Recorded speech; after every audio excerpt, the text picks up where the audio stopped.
Hey everybody, this is me Suniti and you are watching Legal Knowledge with Suniti. আজকের এই ভিডিওতে আমরা citizenship amendment bill 2019 সম্বন্ধে জানব। এই বিল কোন প্রবলেম সলভ করতে চাইছে, এই বিল থেকে কি কি চেঞ্জেস আসতে চলেছে, আর মোস্ট ইম্পর্টেন্ট এই বিল থেকে মানুষের কি কি প্রবলেমস হচ্ছে, এই সমস্তটা আমরা জানবো আজকের এই ভিডিওতে। কিন্তু এই টপিকটা ভালোভাবে বোঝার জন্য এই দুটো টার্মসকে আগে ভালোভাবে বোঝা দরকার। ফার্স্ট, পারসিকিউশন, যার সিম্পল মিনিং হলো দুর্ব্যবহার করা, ভায়োলেন্স করা, ডিসক্রিমিনেশন করা। তো একটা গ্রুপের অপর অন্য গ্রুপের প্রতি ভায়োলেন্স করা, ডিসক্রিমিনেশন করে, তো তাকেই বলা হয় পারসিকিউশন। পারসিকিউশন অনেক ধরনের হতে পারে, যেমন religious persecution, political persecution, racism. Second হলো ইমিগ্রেন্ট, যদি কোনো ব্যক্তি নিজের দেশ ছেড়ে অন্য দেশে পার্মানেন্টলি থাকতে আসে তো সে ওই দেশের ইমিগ্রেন্ট হলো। এইবার আমরা জানবো ইন্ডিয়ার তার প্রতিবেশী দেশের সাথে যে রিলেশনশিপ আছে ওটা খুবই ইন্টারেস্টিং। তো এটা হলো ইন্ডিয়া আর এর প্রতিবেশী দেশ। 12th সেঞ্চুরি থেকে 20th সেঞ্চুরির মধ্যে ইরানের রিলিজিয়াস পারসিকিউশন চলাকালীন ইরানের পার্সিওর ইন্ডিয়াতে লার্জ স্কেলের মাইগ্রেশন হয়। 1947-এ ইন্ডিয়া পাকিস্তান পার্টিশন হয়, যার চলাকালীন 1 কোটির বেশি মানুষ ভারতে আসা যাওয়া শুরু হয়। আর এই পার্টিশনের জন্যই 1960 থেকে 1971-এর মধ্যে বাংলাদেশ ওয়ার অবধি লাখেরও বেশি মানুষ বাংলাদেশি ইন্ডিয়ার আসা হয়। এরপর 1959-এ চায়না টিবেট ওয়ার চলাকালীন টিবেটিয়ানসদের ইন্ডিয়া আসা হয়। আর সোভিয়েত আফগান ওয়ারের ফলে ওখানে চলা রিলিজিয়াস পারসিকিউশন চলায় আফগানদের ইন্ডিয়াতে আসা হয়। একইভাবে 1980 থেকে 2000-এ শ্রীলঙ্কার সিভিল ওয়ারের সময় শ্রীলঙ্কানস তামিলদের আসা হয়। এইবার 2015 থেকে 2017-এর মধ্যে মায়ানমারের রোহিঙ্গাসদের ইন্ডিয়াতে মাইগ্রেশন হয়। 2021-এ সেন্সাস রিপোর্ট হিসাবে ইন্ডিয়াতে সবচেয়ে বেশি মাইগ্রেন্টস আসে বাংলাদেশ এবং তারপর পাকিস্তান থেকে। এইবার ইন্ডিয়াতে সিটিজেনশিপের ইস্যু আছে, ওটা দুটো জায়গায় ডিসকাস করা হয়েছে, কনস্টিটিউশন অফ ইন্ডিয়া আর citizenship of India act 1955। Constitution বলে 1950-তে কে ইন্ডিয়ান সিটিজেন হবে। তো কনস্টিটিউশনে যে প্রভিশন আছে ওটা আমাদের দাদু বড় দাদুদের জন্য ইউজফুল ছিল, কিন্তু তারপরের যেসব প্রভিশন আছে, যেমন 1950-এর পরে কে ইন্ডিয়ার সিটিজেন হবে, আজ কিভাবে হতে পারে সেটার জন্য এবং কিভাবে কালকে ইন্ডিয়ার সিটিজেনশিপ অ্যাকোয়ার করতে পারবে সেই সম্বন্ধে সমস্ত জিনিসটা ডিসকাস করা হয়েছে ইন্ডিয়ান সিটিজেনশিপ অ্যাক্ট 1955-এ। এইবার দেখি এই বিলের মেন পারপাস কি। তো সিটিজেনশিপ অ্যাকোয়ার করার জন্য যে অ্যাক্ট আছে ওটা বিল ওটাকে চেঞ্জ করতে চায়। কিভাবে? ইল্লিগাল ইমিগ্রেন্টসের ডেফিনেশন চেঞ্জ করে। যে অ্যাক্ট ছিল ওটা ইল্লিগাল ইমিগ্রেন্টস এখনও অবধি এইভাবে ডিফাইন করতো যে কোনো ব্যক্তি যদি ইন্ডিয়াতে থাকতে আসে বিনা ভ্যালিড পাসওয়ার্ড বা ফ্রড ডকুমেন্ট দেখিয়ে বা যত টাইমের পারমিশন তুমি পেয়েছিলে তার থেকে বেশি সময়ের জন্য ইন্ডিয়াতে থাকছো, তো তুমি ইল্লিগাল ইমিগ্রেন্ট করছো বলা হবে আর তোমাকে দেশ থেকে বার করে দেওয়া হবে। কিন্তু নতুন অ্যাক্ট পুরনো অ্যাক্টের এই ডেফিনেশনকে চেঞ্জ করে এবং 31 ডিসেম্বর 2014-এর আগে যেসব ব্যক্তি যে কোনো উপায়ে ইন্ডিয়াতে এসেছে, যদি সে আফগানিস্তান, পাকিস্তান, বাংলাদেশ থেকে এসেছে আর সে যদি এই 6টা কমিউনিটি অর্থাৎ হিন্দু, শিখ, বুদ্ধিস্ট, জৈন, পার্সিস, খ্রিস্টান থেকে বিলং করে, তো তারা এখন আর ইল্লিগাল ইমিগ্রেন্টস হবে না।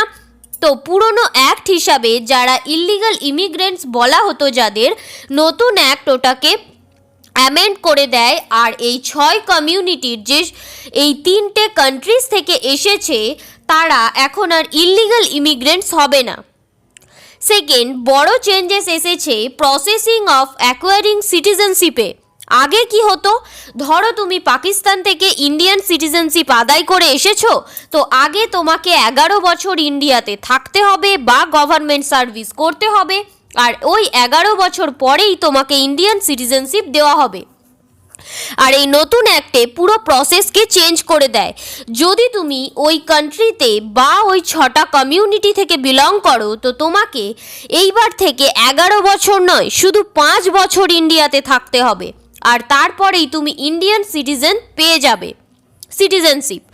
আর এই হিসাবেই ডিসেম্বর 2014 ডেট দেওয়া হয়, কারণ ডিসেম্বর 2014 থেকে ডিসেম্বর 2019 অবধি 5 বছর হয়ে যায়, আর এই সমস্ত ইলিগাল ইমিগ্রেন্টস কনভার্ট হয়ে যাবে ইন্ডিয়ান সিটিজেন্সে।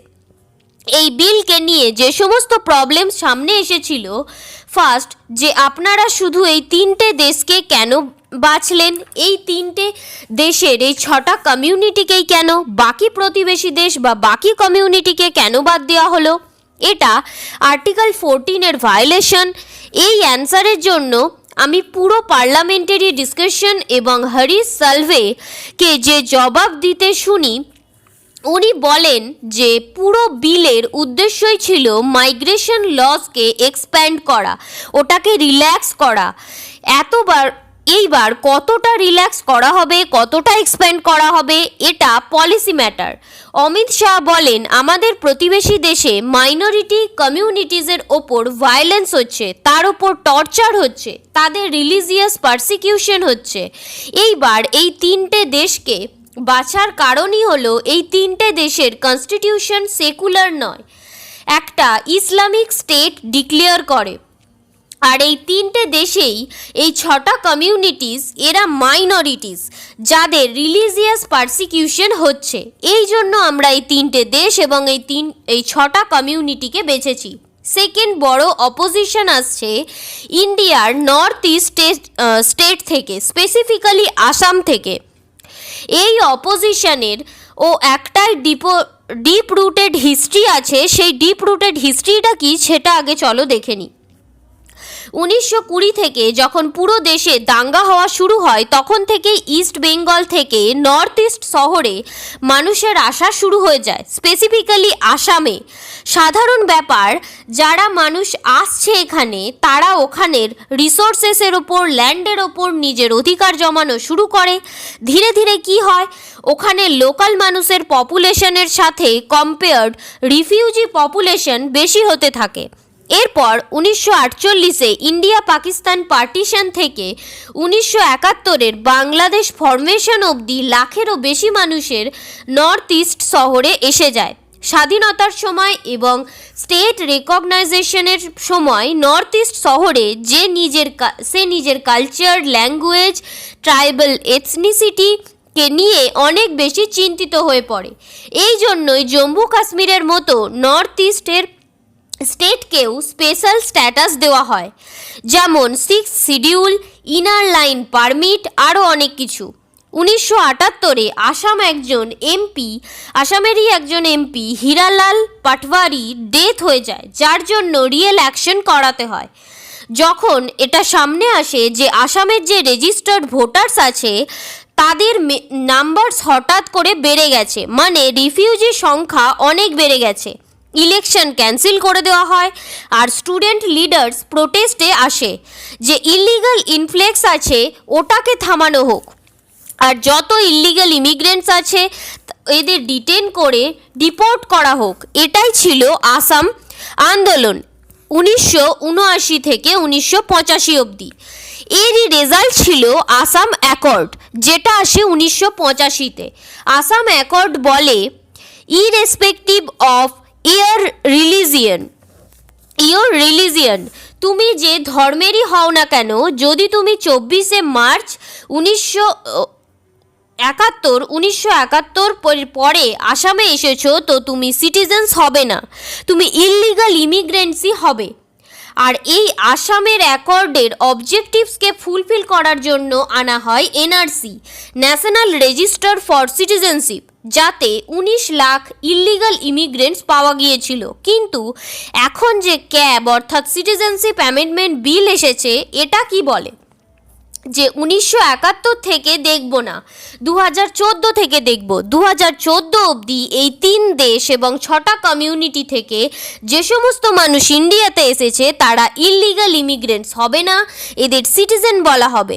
তো এটাই ছিল সিটিজেনশিপ অ্যামেন্ডমেন্ট বিল। এই বিল কি প্রবলেম সলভ করতে চাইছে আর এই বিল থেকেই মানুষের কি প্রবলেম হচ্ছে, পুরোটা আজকের এই ভিডিওতে আলোচনা করলাম। আশা করছি এই ভিডিওটা তোমাদের একটু হলেও হেল্পফুল হবে।